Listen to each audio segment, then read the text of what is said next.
নমস্কার। আজ শনিবারের নিরামিষ লাঞ্চ থালি আপনাদের সামনে হাজির করলাম। একটু শসা নিয়ে নিচ্ছি, নিম বেগুন করেছি, নিম বেগুনটা নিয়ে নিচ্ছি। বেগুন আমার শাশুড়ি আর ও খাবে, আর আমরা বেগুন খাই না বলে একটু বরবটি আলু দিয়ে একটু ছেলে মেয়ে আমরা তিনজন খাবো। এটাও নিম পাতা দিয়েই করেছি। গাছের বেগুন ভাজা করেছি, আর একটু পটল ভাজা করেছি, বরবটি আলু এমনি একটু ভাজা করেছি, প্লেন ভাজা, আর ওটা তো নিম পাতা দিয়ে। কুমড়োর ডাঁটা দিয়ে মুগ ডাল করেছি। এই কুমড়োর ডাঁটাও না আমাদের চাষ করা বাড়ির।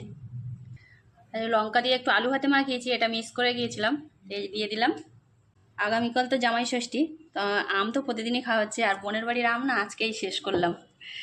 আর গতকাল ও শ্যামবাজার থেকে রসগোল্লা এনেছিল, বেশ বড় বড় সাইজের রসগোল্লা, শ্যামবাজারের রসগোল্লা। রাত্রেও খাওয়া হয়েছে, আর এই যে এখন খাওয়া। এই হলো লাঞ্চ থালি। ভালো লাগলে একটা লাইক শেয়ার কমেন্ট করুন। নিরামিষ লাঞ্চ থালি।